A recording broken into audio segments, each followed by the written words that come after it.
강화 콘크리트 20피트 높이 벽으로 남자를 둘러싸고 무장 저격수, 진동 감지기, 생체 인식 스캐너로 감시할 수도 있습니다. 하지만 죄수에게 10억 달러 와삽이 있다면 그런 것들은 아무 소용이 없습니다. 우리는 현대식 감옥을 수학적으로 탈출이 불가능하게 짓지만 세계에서 가장 위험한 남자들은 계속해서 그 계산이 틀렸음을 증명합니다. 그들은 자물쇠만이 아니라 건물의 물리적, 심리적 한계를 넘어 탈출합니다. 앞으로 1시간 동안 최고 보안이라는 환상을 깨트릴 것입니다. 우리는 경비원들의 발밑을 파고 탈출한 카르텔 두목들과 다른 살인범들조차 다른 살인범들까지 떼어놓아달라고 애원할 만큼 난폭하고 제정신이 아닌 남자들을 살펴보고 있습니다. 결국 우리는 알카트라즈 섬으로 돌아가야 합니다. 절박한 인간의 두뇌가 움직일 수 없는 콘크리트 벽과 맞설 때 실제로 무슨 일이 일어나는지 알아봐야 하기 때문입니다. 저는 조시이고 여기는 인포그래픽스 쇼입니다. 멕시코 시골 지하에 밝게 조명이 켜진 터널 안에서 남자들이 곡괭이와 삽을 들고 그대로 얼어붙은 채 서 있습니다. 그들은 머리 위로 차량의 진동 소리를 들을 수 있고 자신들의 존재를 들킬 수 있는 어떤 소리도 내지 않기 위해 조심스럽게 작업을 멈춘 채 교도소 순찰차가 위를 지나가기를 기다립니다. 교도소 중앙 마당에서 30피트 아래라 발각될 가능성은 거의 없습니다. 몇 달간 비밀리에 터널을 팠기에 이제 어떤 위험도 감수할 수 없습니다. 특히 목표에 거의 도달했을 때는 더더욱 그렇습니다. 그 목표는 멕시코의 유명한 마약왕 호아킨 엘 차포 구스만의 깜빵입니다. 몇 달 동안 그들은 곡괭이와 삽만으로 단단한 암석을 뚫고 터널을 파왔습니다. 제한된 장비로 최대한 빠르게 움직이면서도 매우 조심스럽게 작업했습니다. 그들이 차감기나 굴진기 등 현대식 터널 장비를 썼다면 작업 속도가 훨씬 빨랐을 것입니다. 하지만 그런 장비 사용은 소음을 내어 존재를 드러내고 교도소 경계에서 불과 1마일 떨어진 거점에도 관심을 끌 것입니다. 터널을 파기 전에 엘차포의 강력한 마약 카르텔은 교도소에 최대한 가까운 곳에 작은 땅을 구입했고 진짜 목적을 숨기기 위해 두 채의 작은 집을 짓기 시작했습니다. 하지만 그 집들은 벽돌 외벽만 있고 완공되지 않았습니다.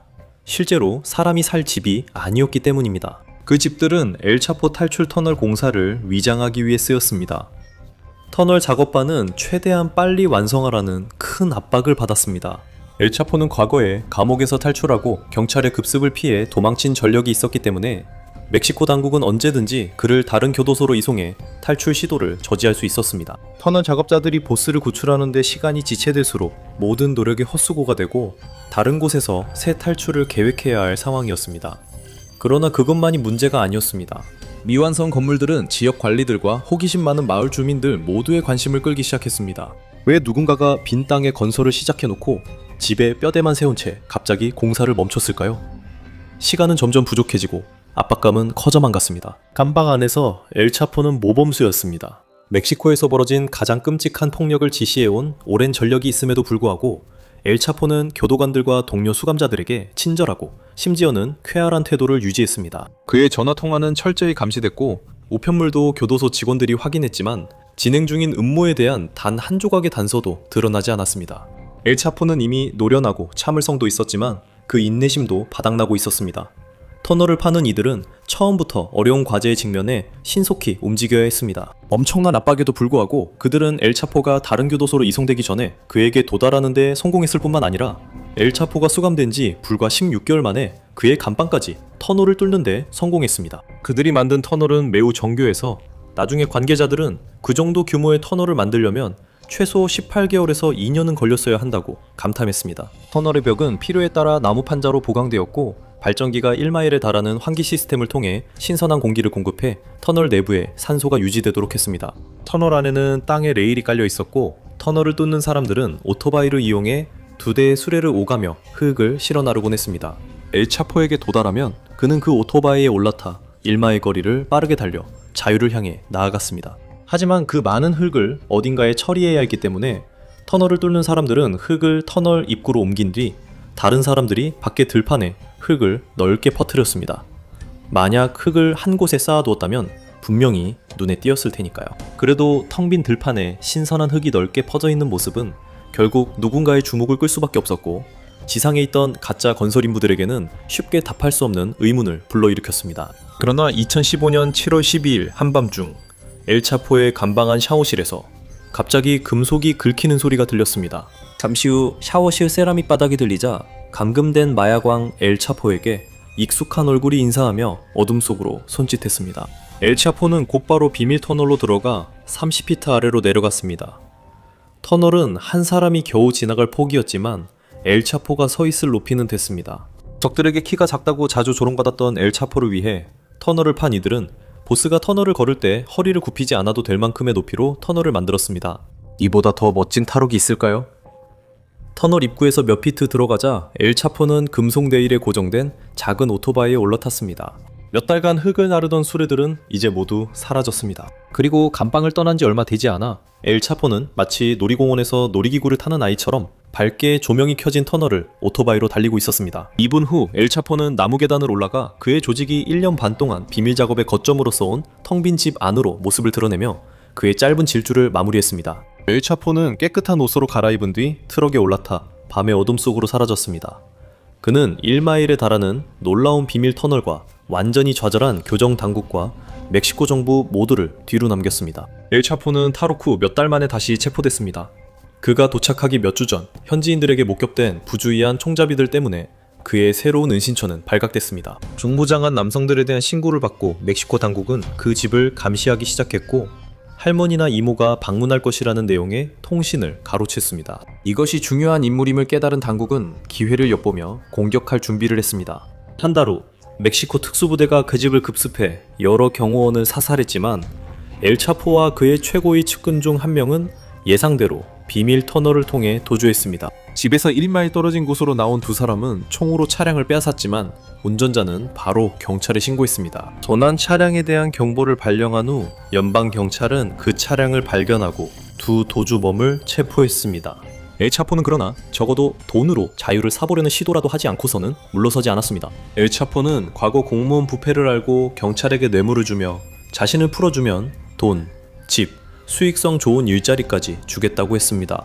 하지만 절박한 마약왕 엘차포는 자신이 이전과는 달리 쉽게 부패하지 않는 새로운 유형의 멕시코 경찰관들과 상대하고 있다는 사실을 전혀 알지 못했습니다. 4명의 경찰관 모두 엘차포의 제안을 거절했고 그러자 그의 달콤한 제안은 독설로 바뀌어 경찰관들에게 모두 죽게 될 것이라고 협박했습니다. 4명의 경찰관은 엘차포와 찍은 사진을 상관에게 보냈지만 경찰은 곧바로 40명의 중무장한 암살자들, 이 엘차포를 구출하러 오고 있다는 첩보를 받았다는 경고를 받았습니다. 아군이 여전히 건물에 묶여있는 상황에서 경찰관들은 마을 외곽에 있는 근처 모텔로 이동하라는 명령을 받았고 그곳의 빈 방에 몸을 숨긴 채 목숨을 건 총격전에 대비해 준비했습니다. 그동안 엘차포는 이전의 협박을 되풀이하며 웃고 있었습니다.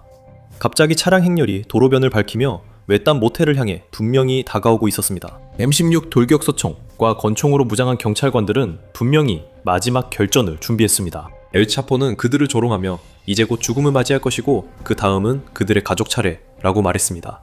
하지만 경찰관들은 자리를 지키며 필요하다면 임무를 위해 죽을 각오가 되어 있었습니다. 하지만 차량들이 주차장으로 들어서기 시작하자 엘차포의 조롱은 목구멍에서 멎고 말았습니다. 전조등이 꺼지자 경찰관들은 멕시코 해병대원들을 태운 군용 트럭들이 모텔 주변으로 달려와 방어진지를 잡는 모습을 볼 수 있었습니다. 몇 분 후 완전히 패배하고 낙담한 표정의 엘차포는 SUV에 끌려 태워져 비행장으로 급히 이동했습니다. 엘차포는 다시는 멕시코 교도소에서 탈출하지 못했고 2년 후 멕시코가 미국의 범죄인 인도 요청을 승인하면서 다시 탈출할 수 있다는 모든 희망도 사라졌습니다. 미국 당국의 신병이 된 엘차포는 종신형에 직면해 있습니다. 그리고 그는 멕시코 역사상 가장 치명적인 인물 중 한 명이었을지 모르지만 결국 마약왕 엘차포는 미국 사법당국의 자비를 구걸하며 울부짖는 초라한 모습으로만 기억될 것입니다. 하지만 그들은 결코 자비를 베풀지 않았습니다. 이미 영국에서 소위 가장 악명 높은 죄수를 다룬 2008년 영화 브론슨을 봤더라도 걱정 마세요. 그 영화는 연극적이라 그 남자에 대해 많이 알려주지 않았습니다. 오늘 더 많은 이야기를 들려드리겠습니다. 이 악명 높은 남자가 할리우드 터프가이와 같은 이름을 가진 건 우연일 수 있습니다. 그러나 그는 태어날 때부터 그 이름으로 불린 것은 아니었습니다. 그 이름은 맨주먹 권투 시절에 얻었습니다. 사실 그는 마이클 고든 피터슨으로 태어났죠. 그 이름은 별로 무섭지 않습니다. 이 남자가 이렇게 오랫동안 감옥에 있어야 했는지 아니면 그가 자주 보인 기행이 감옥 탓인지에 대해 많은 논란이 있습니다. 이번 인포그래픽 쇼 에피소드에서는 영국의 악명 높은 죄수 찰스 브론슨 등 다양한 주제를 다룹니다. 그는 본래 마이클이라는 이름으로 태어났습니다. 그의 생일은 1952년 12월 6일이었습니다. 그는 처음 몇 년을 웨일스에서 보냈고 이후 수도 런던에서 그리 멀지 않은 루턴으로 이사했습니다. 그의 아버지가 보수클럽을 운영했고 이모와 삼촌이 시장 부부였던 걸 보면 그는 힘든 환경에서 자란 것 같지 않습니다. 이모는 그가 어릴 때 사랑스러운 소년이었다고 말했습니다. 그는 분명히 똑똑했고 항상 아이들과 잘 지냈습니다. 그는 온화하고 점잖은 성격이었으며 결코 남을 괴롭히는 사람이 아니었습니다. 그는 약한 사람을 항상 보호하곤 했습니다. 그가 약한 사람을 보호하긴 했지만 폭력과 범죄에 대한 그의 성향은 어린 시절부터 시작된 것 같습니다. 13살 때 북쪽으로 이사한 이후부터 문제가 시작된 것으로 보입니다. 그 나이에 그는 절도 혐의로 미성년자 신분으로 기소되었고 갱단의 일원이었던 것으로 알려졌습니다. 그는 학교를 별로 좋아하지 않았고 곧 어린 나이에 일을 시작하기 위해 학교를 그만두었습니다. 그가 루턴으로 돌아와 첫 직장을 구했는데 테스코 슈퍼마켓에서 2주 일했습니다. 매니저를 공격했다는 이유로 해고된 것으로 알려졌습니다. 이후 범죄는 젊은 마이클에게 몸에 밴 일이 된 듯합니다. 그는 재물 손괴로 처벌받았지만 벌금과 보호관찰로 마무리됐습니다. 그는 주로 노동이나 공장 관련 여러 직업을 가졌습니다. 또 시내에서 밤새 맥주를 마시며 현지인들과 주먹 다짐을 하는 것을 가장 즐겼다고 합니다. 영국 일부 지역에서는 이런 일이 쉽습니다. 루턴의 험한 거리에서 그는 적이 많았을 겁니다. 그는 서커스에서 힘센 남자로 일했다고 합니다. 그래서 그와 싸우는 건 쉽지 않았을 겁니다. 그는 훔친 트럭을 다른 차에 들이받아 다시 공경에 처했지만 아무도 크게 다치지 않아 또다시 벌금만 내고 풀려났습니다. 이때 그는 아직 10대였습니다. 그는 19살 때 또다시 공경에 처했습니다. 스매시 앤 그랩 범죄에 연루되었는데 이는 자동차로 가게를 들이받고 물건을 훔치는 것입니다. 그는 또다시 벌금과 집행유예만 받고 풀려났습니다. 20살 이되었을 때 그는 한 여성을 만나 결혼하면서 흔히 말하는 올바른 길로 갈 기회를 얻은 것처럼 보였습니다. 하지만 그녀는 그의 터프한 이미지와 맞춤 정장, 코크니 억양을 꽤 좋아했던 것 같습니다. 그들은 아이를 낳아 마이클 조너선 피터슨이라 이름 지었습니다. 영국 언론에 따르면 아들은 사생활을 중시해 아버지에 대해 공개적으로 언급한 적이 없어 자세히 말씀드릴 수 없습니다. 이제 22살이 된 마이클은 무장강도 혐의로 체포됐고 판사는 엄하게 판결했습니다. 그는 7년형을 선고받았지만 감옥은 그가 좋아하는 곳이 아니었던 것 같습니다. 리버풀에서 첫 복역 중 그는 아무런 도발 없이 두 죄수를 공격했다고 전해집니다. 그 일로 그는 독방에 갇혔고 이후 이런 일이 더 자주 발생합니다. 그는 감옥으로 이감되어 그곳에서도 교도관과 죄수들과 문제가 있었습니다. 그를 진정시키려 진정제를 투여했고 그로 인해 그는 매우 아팠다고 합니다. 이후 더 오랜 시간 독방에 있었고 다루기 힘든 죄수였습니다. 그는 독방에서 나왔을 때 유리주전자로 다른 죄수를 공격해 상해죄로 유죄 판결을 받았습니다. 그는 다시 이송되어 리즈의 엄격한 압리 교도소로 옮겨졌습니다. 그야말로 음산해 보이는 곳이었습니다. 그래서 그는 이제 마치 중세의 성처럼 보이는 곳에서 복역하게 되었습니다.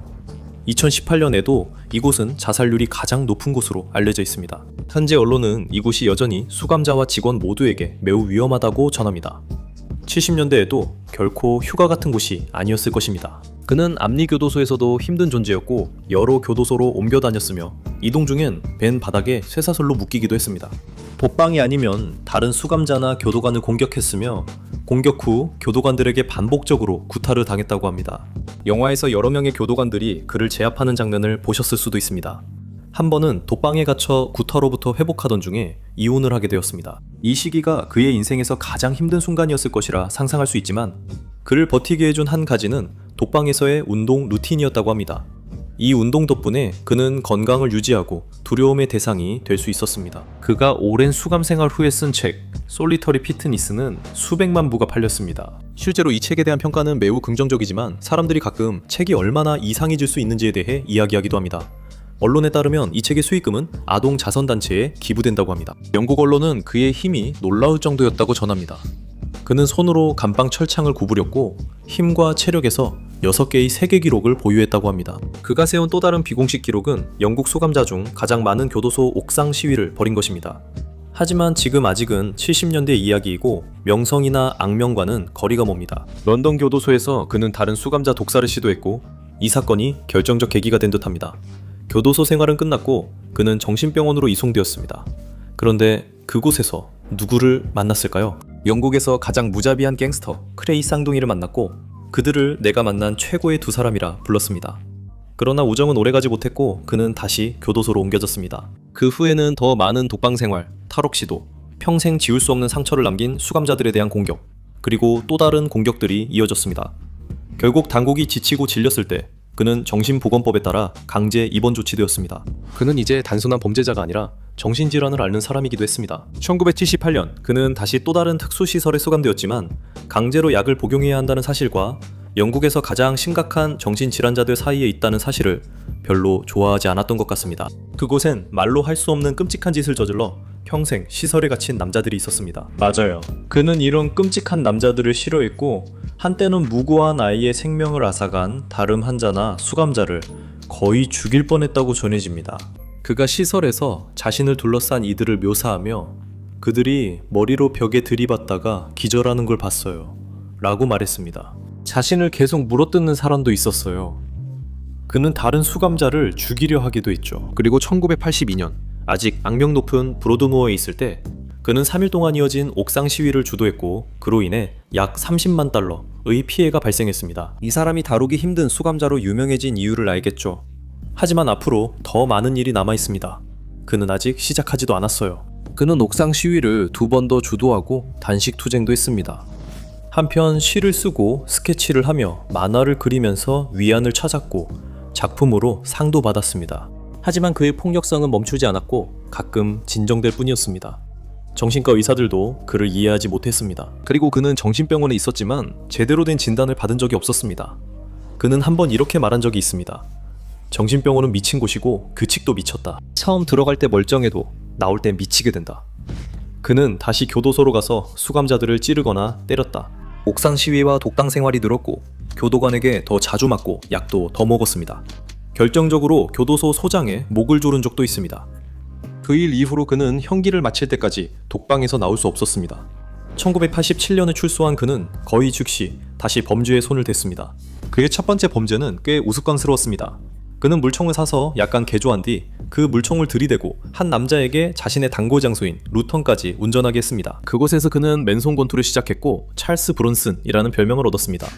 그는 실제로 이 이름으로 합법적으로 개명까지 했습니다. 이것이 바깥 세상에서의 새로운 삶의 시작이었을까요?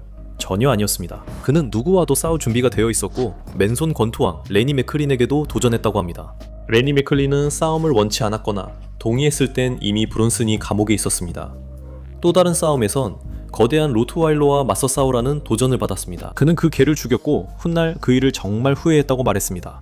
하지만 그때는 현금이 걸려 있었습니다. 그는 감옥에서 나온 지 몇 달 만에 다시 무장강도죄로 감옥에 들어갔습니다. 자세한 내용은 생략하겠지만 그는 다시 싸웠고 죄수들과 교도관들을 공격했으며 독방에서 더 많은 시간을 보냈고 여러 번 이감되었으며 가끔 폭동을 일으키려고도 했습니다. 1989년에 그는 자신이 공격을 당해 등에 여러 차례 칼에 찔렸지만 회복했습니다. 그는 자신을 공격한 사람들에 대해 경찰에게 아무 말도 하지 않았습니다. 1992년에 그는 총 53일 동안 출소했습니다. 그는 수감되었지만 풀려났습니다. 그러나 다시 산탄총 소지와 강도 공모 혐의로 체포되었습니다. 여기서부터 상황이 미쳐갑니다. 그는 구금 중에 사설을 인질로 잡았습니다. 경찰과 협상하는 동안 그는 3가지를 요구했습니다. 에어 인형, 헬리콥터, 그리고 차 한 잔이었습니다. 네, 제대로 들으셨습니다. 그는 총이 자살용이었다고 했지만 8년형을 받았습니다. 그가 스스로 목숨을 끊는 것을 생각한 건 이번이 처음이 아니었습니다. 그는 또 문제를 일으켜 여러 교도소로 옮겨졌고 가끔 어두운 독방에 벌거벗은 채 며칠간 방치되기도 했습니다. 한때 그는 영국 내 어떤 교도소보다도 최악의 장소인 한니발 케이지에 수감되었습니다. 이곳은 한때 다른 수감자를 살해하고 한 사람의 뇌를 숟가락으로 퍼내어 먹었다고 알려진 또 다른 죄수를 위해 만들어진 곳이었습니다.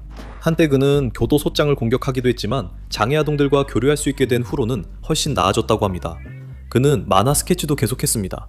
이때가 조용한 시기였습니다. 하지만 그리 오래가지 않았습니다. 그는 더 많은 독방 생활과 이송을 견디며 한 교도소에서는 감방에서 이라크인 하이제커 2명을 인질로 잡았습니다.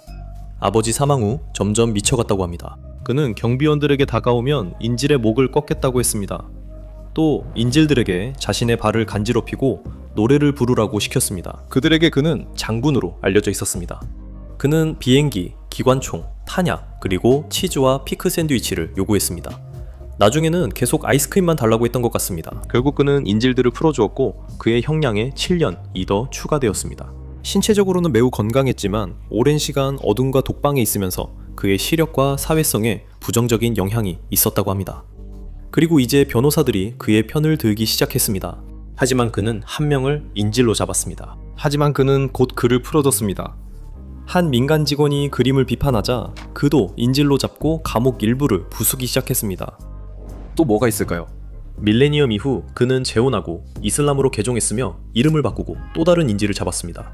책을 쓰고 그림도 많이 그렸고 자신이 존경하는 예술가를 기려 이름을 찰스 아서 찰리 살바도르로 바꿨습니다. 영화 개봉 후 그는 유명해졌고 이전엔 그를 아는 사람이 많지 않았습니다. 전 세계 수천 명의 사람들이 그를 지지하기 시작했는데 비록 그가 나쁜 짓을 했지만 그의 수감 생활이 너무 오래 지속됐다고 말했습니다.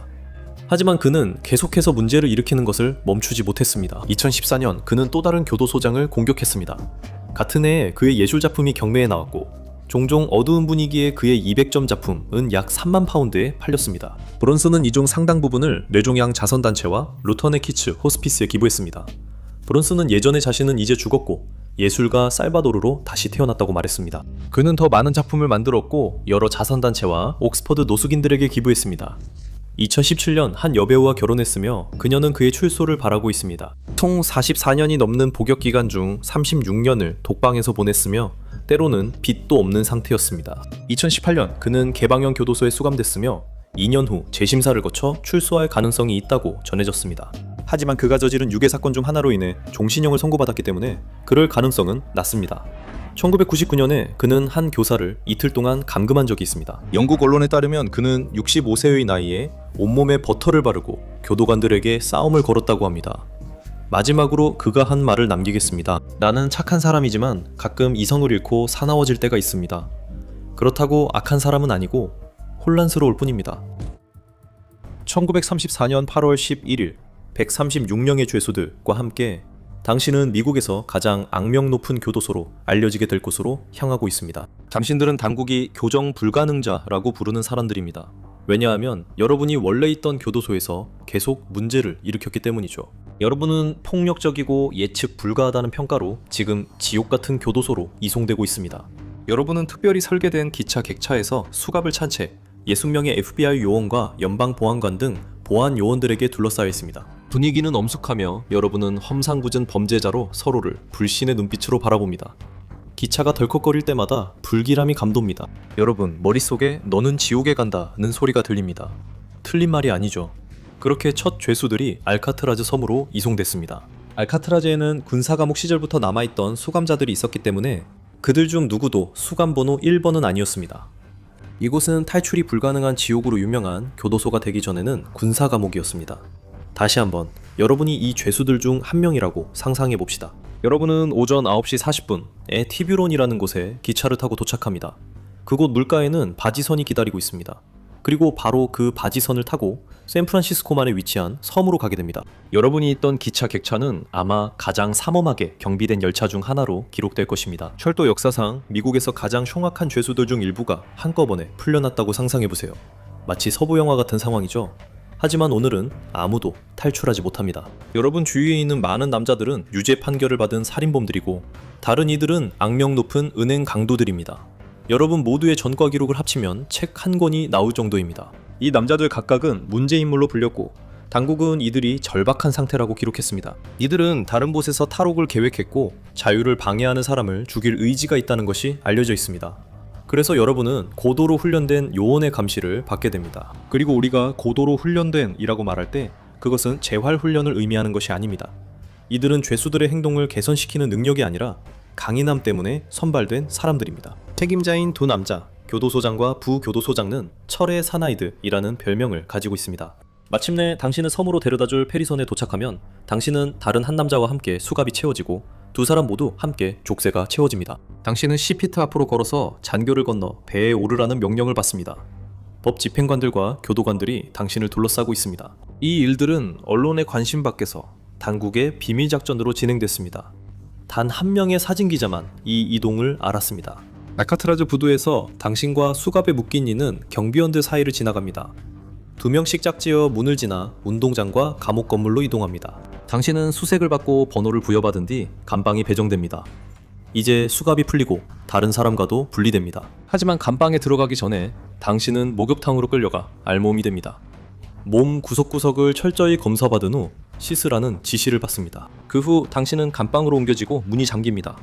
밖에는 이름과 번호가 적힌 표지판이 있습니다. 당국은 모든 과정이 완벽했다고 할 것입니다. 그렇다면 감방은 어떤 모습일까요? 당신은 B동에 배정됩니다.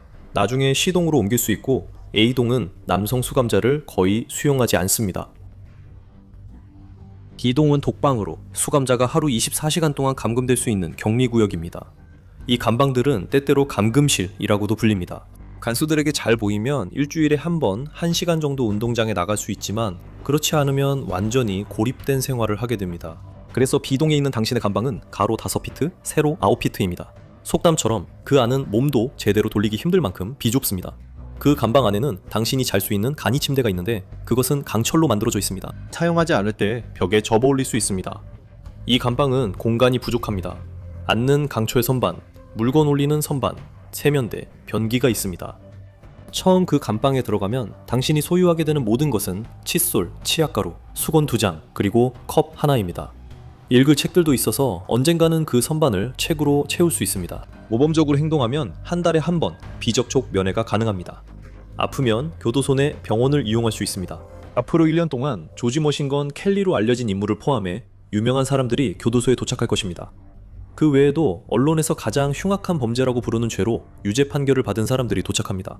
알카트라즈는 최후의 수단, 마지막 종착지로 불립니다. 이곳에는 강도와 살인범 등 특히 타 교도소에서 탈옥을 시도하거나 교도관을 다치게 하거나 살해한 죄수들이 수감되어 있습니다. 이곳에 수감된 가장 유명한 범죄자는 마피아 두목 알카포네입니다. 그는 당신이 도착한 직후 이곳에 왔고 지금 당신은 감방에 앉아 있습니다. 당신은 알카트라즈 연방교도소 수감자 규정 소책자를 받으며 그 안에는 지금 가진 것이 전부라고 명시되어 있습니다. 당신이 입고 있는 옷, 몸을 누일 곳, 그리고 약간의 욕실 용품이 전부입니다. 그 외에 받을 수 있는 모든 것은 특권입니다. 더 많은 것을 얻으려면 좋은 행동과 근면한 태도를 보여야 합니다. 심지어 형기의 일부가 감형될 수도 있습니다. 하지만 나쁜 행동을 보이면 그 반대의 일이 일어날 수 있습니다.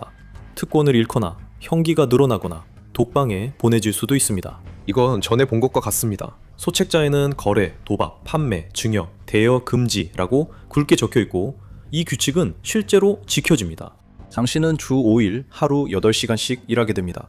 나머지 시간은 휴식 시간과 감방에서 보내는 시간이 될 것입니다. 한 달에 2번 영화 관람과 모범 행동 시 운동장에서 핸드볼을 할 수 있지만 처음 30일은 감방에서 격리 기간을 보내며 즉시 이런 활동은 어렵다고 안내받습니다. 나쁘게 들리진 않지만 교도관들이 더 엄격할 거라 짐작됩니다. 실제로 아침 7시에 기상해 인원 점검을 받습니다. 이 시간에는 반드시 침묵해야 하며 어기면 징계를 받습니다. 이 규칙은 특히 어렵고 교도관들은 매우 엄격히 관리합니다. 자신만의 감방이 있을 수 있지만 침묵이 매우 힘듭니다. 변기통으로 몰래 말하다 곤란해질 수 있고 식사 때만 다른 죄수들과 대화할 수 있습니다. 음식은 그리 나쁘지 않습니다. 사실 식사에 꽤 감탄하게 됩니다. 어느 날 아침에는 오트밀, 우유, 소시지, 감자튀김, 토스트, 커피가 나옵니다. 저녁에는 콩수프, 로스트 비프, 야채가 나옵니다. 저녁 식사는 돼지고기와 콩 스튜, 샐러드, 커피, 빵입니다.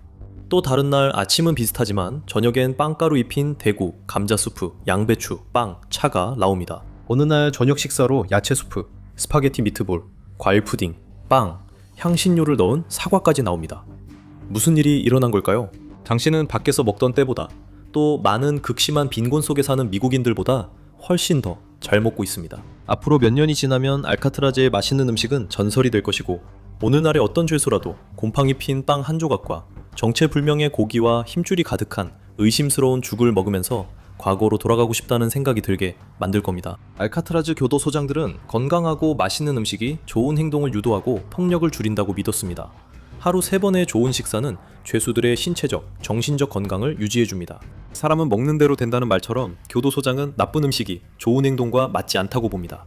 이 점에서 알카트라즈는 매우 진보적입니다. 으깬 감자와 그레이비 소스를 곁들인 다진 소고기 스테이크가 나왔으니 불평할 일은 없겠죠. 침묵을 지키는 게 힘들지만 규칙을 잘 지키면 운동장에 나가고 책도 받을 수 있습니다. 감방이 좀 비좁긴 하지만 적어도 끔찍한 폭력 전과가 있는 사람과 함께 쓰지 않아도 되니 다행이죠. 뭐가 잘못될 수 있을까요? 사실 그 일상이 너무 엄격해서 답답하게 느껴질 수 있습니다. 오후 4시 50분에 최종 감방 수용이 이뤄지고 밤 9시 30분에 소등입니다. 그리고 다음 날까지는 조용히 있어야 합니다. 에드워드 위스키는 알카트라즈에 적응하지 못했고 47번 죄수로 그곳에서 처음 자살한 사람이었습니다. 이후 더 많은 이들이 같은 선택을 했습니다. 괴롭힘이 있어 한 남자는 심하게 자해하고 매일 겪는 괴롭힘 때문에 다른 곳으로 옮기고 싶어 합니다. 괴롭힘만 없다면 삶이 그럭저럭 괜찮을 수 있습니다. 단지 엄격한 일과만 지키면 됩니다. 심지어 도서관에도 갈 수 있고 잘 먹고 운동도 하니까 실제로 교화될 수도 있습니다. 사실 평균적인 수감자라면 1년에 거의 100권 가까운 책을 읽게 됩니다. 세월이 흐르면 악기를 사용할 기회도 생기고 라디오도 들을 수 있습니다. 문제는 만약 규칙을 지키지 않는다면 어떻게 될까요? 그때 알카트라즈는 지옥, 즉 헬카트라즈로 변합니다. 규칙을 어기는 것도 쉽다는 점을 덧붙입니다. 그 침묵의 규칙은 아주 엄격하게 지켜집니다. 그리고 항상 단정한 모습을 유지해야 하죠. 당신의 감방은 언제나 깨끗해야 하고 비가 오나 눈이 오나 정말 열심히 일해야 합니다. 알카트라즈에선 게으름을 피울 수 없어 무관용 원칙이 적용됩니다. 그래서 이곳엔 자기 통제 못하는 악명 높은 범죄자들이 많아 일이 잘못될 수도 있습니다. 어느 날 더 이상 억압적인 규칙을 못 견뎌 밤에 말하거나 깜빵 청소를 거부하면 독방에 보내지고 거기서도 같은 행동을 하면 또 처벌받게 됩니다. 사람들에게 폭력을 휘두르고 교도관에게 말대꾸를 합니다. 그러면 D블록으로 보내져 9번부터 14번까지의 감방 중 하나에 갇히게 됩니다. 이곳이 바로 더 홀로 알려진 곳입니다. 그곳에 들어가기 전 당신은 발가벗겨지고 구타당합니다. 교도관들이 가끔 와서 고문하고 당신은 빛 하나 없는 차가운 콘크리트 바닥에 누워 있습니다. 일주일에 한 번 샤워하고 1시간 운동장에 나갈 수 있습니다. 나머지 시간은 차갑고 어두운 감방에서 동물보다 더 나쁜 대우를 받으며 지냅니다. 칫솔이나 비누 같은 것도 주어지지 않아 몸을 씻을 수도 없습니다. 어느 순간 교도관이 당신에게 찬물을 끼얹기도 합니다. 감방은 하수구처럼 악취가 납니다. 그리고 맛있는 음식은 기대도 할 수 없습니다. 하루에 빵 4조각만 받고 일주일에 한 번만 제대로 식사할 수 있습니다. 결론적으로 알카트라즈는 보기만 해도 음산한 곳이며 괴롭히거나 죽일 수도 있는 무자비한 남자들이 있습니다. 음식은 괜찮지만 어떤 사람들은 규칙을 견디지 못합니다. 이것에 대해 당신의 동료 수감자 중 한 명이 이렇게 말했습니다. 남자들은 제한적이고 변함없는 일상이라는 지독한 고통 속에서 서서히 미쳐갑니다. 남자들은 무너지면 처벌받고 심한 경우도 있습니다. 이런 일은 자주 일어나며 중요한 건 무너질지 이겨낼지입니다. 20세의 남성, 미국 사법제도의 희생양이 되었다고 믿는 남성은 이곳을 벗어나고 싶어 합니다. 그는 정신과 병동에서 틈을 노리며 시간을 보내고 약품 보관함에 들어갈 기회를 기다립니다. 자물쇠 따는 데 능숙해 앞으로 오랜 세월 동안도 여러 자물쇠를 딸 것입니다. 그 캐비닛 안에는 매우 강력한 향정신성 물질인 LSD 한 병이 들어있습니다. 그는 그 병을 하나 챙기고 다시 한번 적절한 때를 노려 직원 휴게실로 몰래 들어가 끓는 커피 주전자에 병 전체를 붓습니다. 들어오고 나가는 모든 직원들이 한 방 제대로 맞게 될 겁니다. 말 그대로 초고용량의 한 방이죠. 그 남자는 나중에 자신의 말로 이렇게 말했습니다. 모두가 충분히 겁에 질렸을 때 나는 자물쇠를 따고 나갈 생각이었다. 전 동네 일부 보조 직원과 스태프가 자신도 모르게 약 100정의 LSD를 복용했습니다. 아마도 여러분은 LSD 같은 것에 대해 잘 모르는 분일 수도 있지만 저희가 말씀드리자면 몇 명 사이에서 100정이나 복용했다면 그들은 엄청난 환각을 경험했을 겁니다. 그 남자의 계획은 전혀 뜻대로 되지 않았습니다. 커피를 마신 후 보조 직원 중 한 명은 지하실에서 빙글빙글 도는 건조기를 바라보고 있었습니다. 그의 동공은 커다란 검은 원반처럼 변했고 돌아가는 드럼을 보며 완전히 정신을 잃었습니다. 그 건조기는 그의 숙적이 되었습니다. 보조 직원은 건조기에 소리치고 주먹질하며 발로 찼습니다. 위층 병동에선 사람들이 정신을 잃고 환각에 빠졌습니다. 한 여성 정신과 의사는 자신이 어디에 있고 누구인지도 모르는 듯 보였습니다. 그녀는 병동을 오르내리며 미친 듯이 춤추고 성적으로 도발적인 행동으로 수감자들에게 자신이 몸이 얼마나 뜨겁게 느껴지는지 흥분해 말했습니다. 그 장면은 공포와 코미디가 뒤섞인 기괴한 광경이었습니다. 하지만 그 완전한 광기의 한가운데서 그 집단 환각을 계획하고 실행한 사람은 도망칠 수 없었습니다. 보안요원이 호출되었고 직원들은 환각에서 진정할 수 있도록 옮겨졌습니다. 세탁실 건조기는 산산조각 났고 한 남자에게 그것이 정복당한 것처럼 보였습니다. 플로리다의 후디니, 마크드 프리스트의 삶에 오신 것을 환영합니다. 그는 뛰어난 탈출의 달인이자 인생에서 길을 찾지 못한 진정한 천재였습니다. 겉으로 보기에는 코미디처럼 보일 수도 있는 인생이지만 실제로 이 세상에서 종신형처럼 이어진 그의 삶은 대부분 참혹한 비극으로 가득 차 있었습니다. 마크는 1960년에 태어나 아버지와 새어머니 밑에서 자랐습니다. 그의 아버지는 제2차 세계대전 당시 OSS에서 복무했는데 이 조직은 나중에 CIA로 발전하게 됩니다. 아버지는 아들과 가까웠고 많은 지식을 전해줬습니다. 마크는 이 덕분에 여러 번 탈옥할 수 있었고 그는 남달랐습니다. 일부는 그가 서번트였다고도 합니다. 대부분은 그가 고기능 자폐였고 지금도 그렇다고 합니다. 마크는 세상을 잘 이해하지 못했고 다른 아이들과도 잘 어울리지 않았습니다. 그는 주로 혼자 지냈고 학교를 매우 싫어했습니다. 그들은 아이의 방황을 막으려 소년 훈육학교에 보냈지만 마크는 도망쳤고 이후 평생 이런 행동을 반복했습니다. 그가 진짜 하고 싶었던 건 물건을 분해하고 조립하는 일이었습니다. 집 뒤 작업장에서 마크는 그곳을 자신의 프랑켄슈타인 실험실이라 불렀습니다. 그곳에서 그는 화학약품으로 2번 폭발 사고를 겪었고 가전제품 배선 재연결이나 시계 분해도 전문가처럼 해냈습니다. 그의 인생은 19에 무너졌습니다. 그의 아버지가 돌아가셨고 마크가 가장 사랑하는 것이 무엇인지 알았던 아버지는 모든 공구를 그에게 유산으로 남겼습니다. 이것이 비극의 시작이었습니다. 마크는 유언장 절차를 잘 몰라 검인 전에 공구를 가져갔습니다. 검인은 유언장의 법적 효력을 의미합니다. 마크를 한 번도 아껴주지 않았던 차갑고 냉정한 그의 계모는 경찰을 불렀습니다. 경찰은 어느 날 밤 마크를 뒤쫓았고 사회를 잘 몰랐던 그는 번쩍이는 불빛을 보고 도보로 도망쳤습니다. 그는 경찰이 왜 자신을 쫓는지 몰랐습니다. 그는 유언장이 어떻게 처리되어야 하는지 전혀 몰랐습니다. 그는 절도 혐의로 체포되어 기소되었고 무기 소지 혐의도 추가되었습니다. 그리고 이어서 감옥에 가게 되었습니다. 이것은 자신이 정당하게 가져간 것이라고 생각했던 그 젊은 남자에게는 전혀 공평하지 않게 느껴졌습니다. 어느 날 성경 공부 후 그와 다른 재소자들이 감방으로 돌아가던 중 몇몇 남자들이 갑자기 면도날 철조망 울타리 쪽으로 달려갔습니다. 아무도 그 울타리를 넘지 못했지만 마크는 그런 울타리를 어떻게 넘는지 정확히 알고 있었습니다. 왜냐하면 그의 아버지가 한때 그 방법을 가르쳐준 적이 있었기 때문입니다. 마크는 차에 열쇠 없이 시동을 걸고 도로에 나가 그날 밤 모텔에 머물렀습니다. 이것이 그의 문제였습니다. 그는 탈출과 관련된 기술적인 부분은 이해했지만 오랫동안 당국을 피할 수 있는 지혜나 세상 물정, 사회적 지능은 없었습니다. 그 일 이후로 그는 6건의 추가 혐의를 받았습니다. 그는 다시 감옥에 가서 자신들과 어울리지 않고 말대꾸도 서슴지 않는 이상한 아이를 이해하지 못한 14명의 재소자에게 집단 폭행을 당했습니다. 14명의 터프가이들. 이 그를 심하게 때리고 성적으로 학대했습니다. 이후 마크는 손목을 긋고 감방문에 머리를 부딪혔습니다. 그는 하루 종일 소리치다 정신병동으로 옮겨졌고 거기서 커피포트에 LSD 한 병을 모두 넣었습니다. 교도소와 사법 시스템은 그를 운 좋게 면도날 철조망을 넘은 말썽꾸러기 아이쯤으로 여겼고 별로 좋아하지 않았습니다. 그는 문제를 일으키는 사람이었습니다. 그는 욕설을 쓰고 지시에 자주 불응했습니다. 그래서 마크는 수년간 교도관들에게 여러 번 구타당했습니다. 그는 탈출해야만 했고 오직 그것만 생각했습니다. 마크의 마음은 보통 사람들과 다릅니다. 그는 아버지의 도구를 가져갔지만 그 도구들은 원래 그에게 주어진 것이었습니다. 마크는 탈출이 범죄가 아니라 옳은 일이라고 생각했습니다. 그는 이성적으로 행동했고 도구는 마음, 감금은 잘못, 탈출은 옳다는 논리였습니다. 어느 날 마크에게 새 목공예와 미술공예에 참여할 의향을 묻자 그는 당연히 원한다고 했습니다. 이 사람은 무언가를 만드는 데 천재였지만 마크가 구리판을 말아올린 걸 보고 여기 머무르길 원하지 않는구나 라는 생각이 먼저 들었습니다. 그 이유는 작업장에서 마크가 본 것들이 모두 집에서 만든 총, 즉 사제총을 만드는데 필요한 부품들이었기 때문입니다. 구리로 총열을 만들고 그것을 집에서 만든 권총 손잡이에 고정시켰습니다. 총이 준비되자 다음으로 한 일은 아이스픽을 훔쳐서 자신의 감방으로 가져가는 것이었습니다. 그는 송곳으로 어금니를 뽑고 피를 흘리며 간호사를 불렀습니다. 수갑과 족쇄를 찬 채 교도소 병원의 정신병동으로 급히 이송됐습니다. 치과의사는 이것이 자해임을 알아차릴 보고서에 추가했습니다. 진료 후 마크는 소변을 볼 수 있냐고 물었습니다.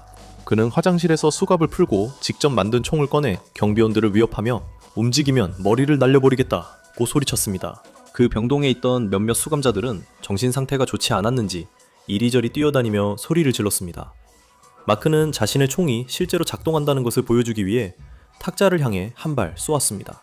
그 후 그는 다시 문을 통해 나가 근처 숲속으로 달아났습니다. 하지만 그는 여전히 붙잡히지 않고 밖에서 버티는 법을 잘 몰랐습니다. 그는 또 한 번 차를 훔쳤지만 곧 붙잡히고 말았습니다. 이제 그는 지역 뉴스 헤드라인에 올랐지만 교도소는 점점 그에게 화가 났습니다.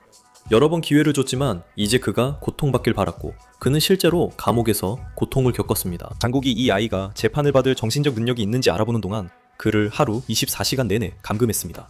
그는 재판을 받을 수 있었을까요? 4명의 정신과 의사가 아니라고 했습니다. 절대 안 된다고 했죠. 그는 정신적으로 아프다고 했습니다. 이 사람은 옳고 그름을 구분하지 못한다고 했습니다. 물론 그는 사법 체계를 이해하고 있고 미쳐 날뛰는 것도 아닙니다. 사실 그는 분명히 매우 재능이 있지만 여전히 자신이 왜 여기에 있는지 전혀 모릅니다. 그는 재판을 받아서는 안 됩니다. 한 남자는 그렇지 않다고 말하며 마크를 꾀병쟁이라고 불렀습니다. 즉 정신적으로 아픈 척하는 사람이라는 뜻이죠. 그런데 그 남자는 수십 년이 지난 후에 생각을 바꿨습니다. 그것은 20살 마크에게 도움이 되지 않았고 그는 다시 감옥에 갔습니다. 거기서 그는 빈 치약통으로 지난번 사제총보다 더 개량된 총을 만들었습니다. 나는 총기 제작에 빠져 있었어요. 마크는 나는 뭐든지 가지고 총을 만들 수 있었다고 회상했습니다. 이번엔 교도관을 위협했고 총이 제대로 작동하는지 확인하려고 벽에 쏘기도 했습니다. 총은 제대로 작동했고 다른 수감자들도 마크가 교도관 근처는 쏘지 않은 걸 봤습니다. 하지만 더는 참을 수 없었습니다. 교도관들은 마크를 거의 죽을 지경까지 때렸고 그를 벌거벗은 채로 멍들고 부서진 몸으로 칠흑같이 어두운 감방에 가뒀습니다. 11일 후 그는 유죄 인정 합의가 뭔지도 모른 채 응했고 벽에 총을 쐈다는 이유로 살인 미수 유죄 판결을 받았습니다. 이후 그는 플로리다 주립 교도소로 이송되었습니다. 당시 그곳은 폭력과 살인이 일상인 완전히 통제 불능의 교도소로 여겨졌습니다. 미국에서 어떤 수감자도 그곳에 가길 원하지 않았습니다. 이곳은 최악 중에 최악이라 불리는 자들을 가두는 교도소 중에서도 최악의 곳이었습니다. 마크는 여전히 가끔 말을 안 들었습니다. 그는 교도소 시스템과 규율을 제대로 이해하지 못해 여러 번 교도관과 수감자들에게 구타당했고 자작무기를 만들기 시작했습니다. 무기가 발견되면 그는 다시 독방에 들어갔고 그곳에서 종종 완전히 고립된 삶을 보냈습니다. 교도소 당국은 죄수에게 옷, 매트리스, 시트를 주지 말고 누구와도 대화하지 말라고 명령했습니다. 작업을 맡은 수감자들과의 대화도 금지됐습니다. 그는 세면도구, 휴지, 치약, 비누를 받지 못했고 감방의 물은 때때로 끊겼고 화장실 물도 내릴 수 없었습니다. 손으로 음식을 먹고 완전한 어둠 속에서 지냈습니다. 그 고문과 굴욕은 관타나모 수용소에서 벌어진 일과 비교되었습니다. 그는 침묵과 어둠 속 벌거벗은 채 덫에 걸린 동물처럼 살아야 했습니다. 이것이 잔인하고 이례적인 처벌이 아니면 무엇입니까? 그의 처벌은 중세와 다를 바 없었고 현대판 고문이라 해도 과언이 아닙니다. 교도소가 그를 통합 보안 명단에 올려 그는 빛이 있을 때도 감방을 나갈 수 없었습니다. 그의 말에 따르면 2년에서 7년 동안 운동장을 한 번도 못 볼 수도 있다고 했습니다. 그는 10년간 햇빛을 요청했지만 거절당했습니다.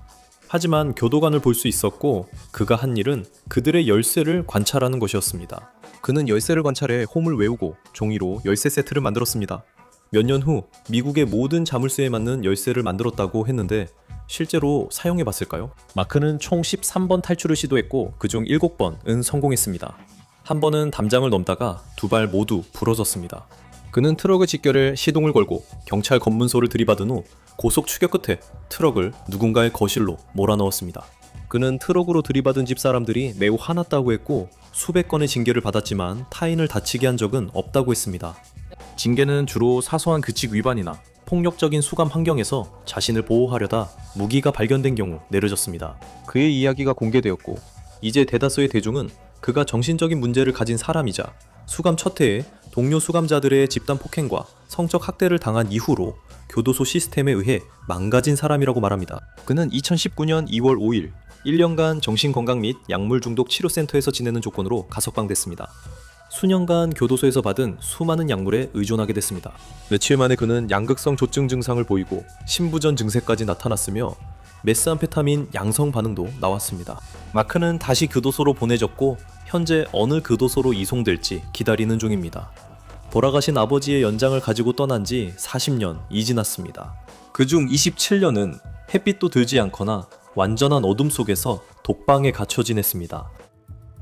악명 높은 교도소가 있던 알카트라즈 섬은 샌프란시스코 난에서 약 1.25마일 떨어진 곳에 위치해 있습니다. 이곳은 처음에는 등대가 있던 곳이었고 19세기에는 군사기지와 군사교도소로 사용되다가 1934년부터 1963년까지 미국에서 가장 유명한 교도소 중 하나로 운영되었습니다. 길이 1675피트, 너비 590피트에 불과한 이 작은 섬에는 오늘날에도 교도소가 남아있지만 이제는 일종의 엄숙한 박물관으로 사용되고 있습니다. 더락누 미국에서 가장 위험한 범죄들 중 일부가 수감된 곳입니다. 내구 주문은 미국어도 범죄를 다질 수감젠동 곳입니다. 네로과 궁정봉처 정덩그런거노 바장 분리검에서 면하고 바라코. 이 섬에서 탈출한 사람은 없다고 여겨졌지만 역사적으로 두 남자가 탈출했거나 물에서 죽었을 수 있습니다. 다른 이들의 시도는 모두 실패했습니다. 알카포네. 이탈리아 마피아와 관련된 이름 가운데 아마 대부분의 사람이 가장 잘 기억하는 이름은 알카포네일 것입니다. 여러 영화와 TV에서 그가 등장한 걸 본 적 있을지 모릅니다. 그는 밝은 면과 어두운 면을 모두 가진 인물임을 알 수 있습니다. 그는 부자에게서 훔쳐 가난한 이들에게 주기도 했고 많은 사람을 죽이거나 죽이라고 명령했습니다. 그는 종종 불같은 성격을 보였고 성 발렌타인데이 대학살의 배우였습니다. 이 사건 후 더 미움받는 인물이 되었습니다. 그는 1929년에 치명적인 무기를 소지한 혐의로 처음 감옥에 갔지만 형량은 짧았습니다. 그러나 1931년에는 탈세와 금주법 위반 혐의로 기소되었습니다. 그리고 감옥에서 한동안 지낸 후 그는 결국 알카트라즈에 수감되었습니다. 그는 1939년에 석방되었지만 그 후 몇 년 동안 매독 합병증으로 인해 많은 건강 문제를 겪었습니다. 그는 정신을 잃고 1947년에 사망했습니다. 제임스 화이티 버저. 이탈리아계 미국인 갱스터에서 아일랜드계 미국인 갱스터로 그리고 다시 영화와 TV쇼에서 여러 번 묘사된 인물입니다. 놀랍지 않게도 그 역시 성격이 매우 급하고 때로는 피해에 대한 갈망이 있었다고 전해집니다. 그는 철권 통치로 군림했지만 동시에 FBI 정보원이기도 했습니다. 아마 이 일 때문인지 그는 2018년 감옥에서 노인이 되어 맞아 죽었습니다. 그는 위험했을까요? 아주 위험했습니다. 그는 11건의 살인 혐의로 기소됐지만 직접 죽이거나 지시한 사람이 수십 명이라는 말도 있습니다. 그는 1959년 몰락하기 전 수년 전에 알카트라즈에 수감됐으며 이전에는 애틀랜타 교도소에서 복역한 적도 있습니다. 그것은 구식은행 강도 사건 때문이었고 그는 20년형을 받았습니다. 그러나 그가 비윤리적인 MK 울트라 LSD 실험에 참여한 사실이 드러나 형량이 줄었습니다. 그는 고전을 읽으며 주로 조용히 지냈다고 하지만 마음속에서는 항상 탈출을 꿈꾸고 있었습니다. 그는 탈출에 성공했을지도 모르는 남자들의 친구였고 평생 그들이 도망쳤다고 믿었습니다. 그는 그 아침은 내 인생에서 가장 행복한 순간 중 하나였다고 썼습니다. 나는 아직도 그날을 어제 일처럼 기억할 수 있습니다. 그들이 탈출한 지 한 달 후 그는 섬을 떠나 다른 감옥에서 3년을 더 복역했고 1965년에 석방되었습니다. 그는 이후 더욱 악명돋고 잔인한 범죄자가 되었고 90년대에는 그를 잡기 위해 역대 최대 규모의 추적 작전 중 하나가 벌어졌습니다. 그는 16년간 체포를 피했습니다. 그리고 당신은 그가 감옥에서 노년을 보내며 무슨 일이 있었는지 알고 있습니다. 로버트 스트라우드. 여러분은 이 남자를 알카트라즈의 버드맨으로 더 잘 알고 있을지도 모릅니다. 미국 당국은 그를 가장 위험한 인물 중 한 명이라 했지만 앞서 언급한 두 사람만큼 피에 굶주리진 않았습니다. 하지만 그는 평생을 범죄자로 살았고 사이코패스라는 진단을 받았습니다. 그는 수감 중에도 동료 죄수들과 교도소 직원들을 공격했으며 한 번은 자작 흉기로 교도관의 심장을 찔러 살해하기도 했습니다. 그 교도관은 사망했고 당국은 이 폭력적인 죄수에게 더 이상 참을 수 없었습니다. 1942년 그는 알카트라즈로 이송되었고 그곳에서 최소 6년을 독방에서 보내게 됩니다. 그는 여전히 형을 복역하던 중 의료센터에서 사망했습니다. 그는 교도소에서 새를 돌보고 키웠기 때문에 버드맨이라고 불렸습니다. 그가 이 목록에 오를 자격이 있을까요? 네, 물론입니다. 그가 교도소에 있는 동안 해친 사람의 수만으로도 충분합니다. 머신건 켈리. 아니요, 그건 그가 태어났을 때 부모님이 지어준 이름이 아닙니다. 이 남자의 본명은 조지 켈리였고 성인이 되어 미국에서 가장 두려움받는 인물 중 한 명이 되었습니다. 그의 별명만 봐도 기관총을 좋아했다는 걸 알 수 있습니다. FBI는 그를 기관총 전문가라고도 불렀습니다. 그가 선호한 무기는 톰슨 기관단총이었습니다. 여러분도 갱스터 영화에서 큰 원형 탄창이 달린 이 총을 봤을 겁니다. 알카트라즈에서 그는 대중의 생각과 달리 모범수로 알려졌습니다. 그는 117번 죄수였고 그곳에서 17년을 보냈습니다. 그는 1951년 알카트라즈에서 이감됐지만 1954년 감옥에서 심장마비로 사망했습니다. 그는 범죄 경력 동안 수많은 강도와 유괴를 저질렀고 당국과도 여러 번 대치했습니다. 그는 살인 혐의로 기소된 적은 없지만 몇 건의 살인을 저질렀다고 여겨지며 FBI도 그렇게 본 듯합니다. 모튼 실버. 이 전직 엔지니어는 결코 냉혹한 살인범이 아니었습니다.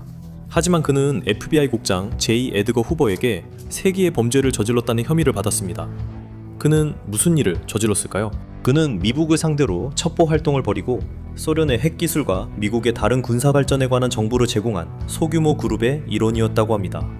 많은 사람들이 그가 무죄라고 했지만 그는 여전히 1951년에 간첩 혐의로 30년형을 선고받았습니다. 그는 총 18년 가까이 복역했습니다.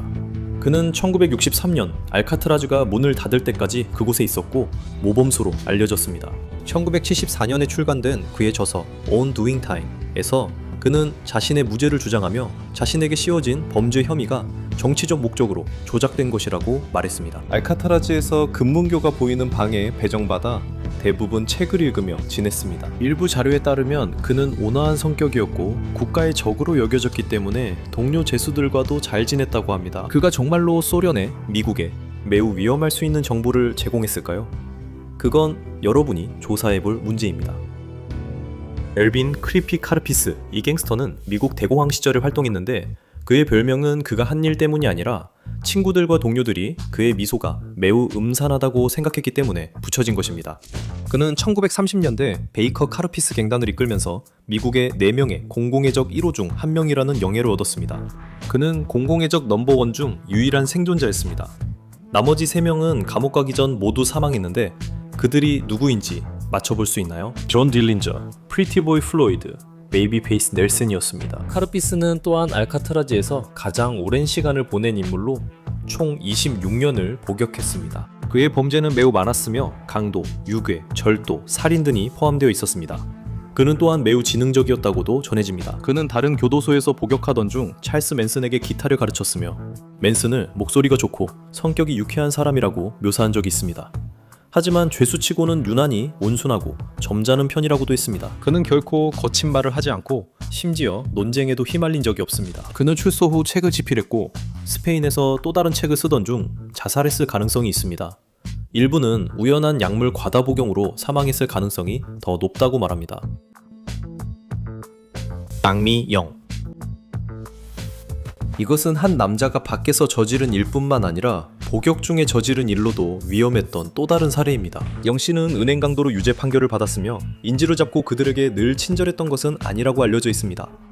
여러 교도소에 수감된 후 1930년대 알카트라즈에 수감되었습니다. 1939년 그는 4명과 함께 탈출을 시도했으나 2명은 항복, 2명은 도주, 1명은 총에 맞아 사망했고 영 씨도 결국 자수했습니다. 알카트라즈에 있는 동안 그는 매우 가혹한 대우를 받았다고 전해지며 오랜 세월을 작은 독방에서 혼자 보냈습니다. 독방에서 한 차례 지낸 후 그는 함께 탈출을 시도했던 동료 중 1명을 살해했습니다. 변호인은 그가 잔혹하게 대우받은 것이 살인의 원인 중 하나라고 주장했습니다. 그는 독방이 어떤 곳인지 묘사하며 신발도 없고 침대도 없고 매트리스도 없으며 촉촉한 4개의 벽과 담요 2장밖에 없다고 말했습니다. 벽은 검은색으로 칠해져 있다고 했습니다. 하루에 한 번 나는 빵 3조각을 받았습니다. 아니, 그건 잘못된 말입니다. 어떤 날은 4조각을 받기도 했습니다. 그는 또한 목욕을 할 방법이 전혀 없었다고 말했습니다. 그는 1972년에 다른 감옥에서 마침내 석방됐고 가석방을 어긴 뒤 다시는 모습을 드러내지 않았습니다. 존 앵글린과 클라렌스 앵글린. 좋아요. 이 둘이 위험한 인물은 아닐 수 있지만 언급하지 않을 수 없습니다. 이들이 알카트라즈에서 탈출한 것으로 알려졌기 때문입니다. 형제들은 제3자인 프랭크 모리스와 함께 탈출을 감행했습니다. 이 탈출은 오랜 시간과 철저한 준비가 필요했습니다. 이들은 몇 달간 도구를 만들어 통로로 감옥을 빠져나갔습니다. 많은 노력이 들었고 남자들은 도구를 잘 숨기고 소음을 감추며 무언가를 만들 줄 알았습니다. 그들은 심지어 이발소에서 사람 머리카락을 훔쳐와서 침대에 남겨두면 인형들이 진짜처럼 보이게 했습니다. 머리 부분은 훔친 비누를 사용해 얼굴처럼 보이도록 만들었습니다. 하지만 그들은 물을 건너야 했고 그러기 위해 훔친 우비로 부분적으로 만든 팽창식 뗏목을 제작했습니다. 모두 수감되기 전에는 직업적인 범죄자들이었고 모리스는 여러 범죄, 주로 절도와 관련된 범죄로 수감되었습니다. 또한 그는 죄수치고 드물게 IQ가 133이었다고 전해집니다. 형제들은 둘 다 은행 강도였지만 항상 사람이 없을 때만 범행했고 다치게 할 의도는 없었다고 합니다. 또한 사람들이 있을 때는 장난감 총만 들었다고 전해집니다. 그럼에도 그들은 여러 대형 은행을 성공적으로 털었습니다. 그들이 일종의 착한 범죄자였기 때문에 많은 사람들이 그들의 탈출 소식을 듣고 도망친 것을 기뻐하고 있습니다. 당국은 모든 남성이 사망했다고 믿지만 많은 이들은 그들이 당국을 따돌리고 자유를 찾았다고 생각합니다. 어쨌든 그들의 이야기는 역사에 남았습니다. 이제 JFK와 관련된 이들이 왜 갑작스럽게 의문 속에 살해됐는지 확인하거나 이 영상을 시청해보세요.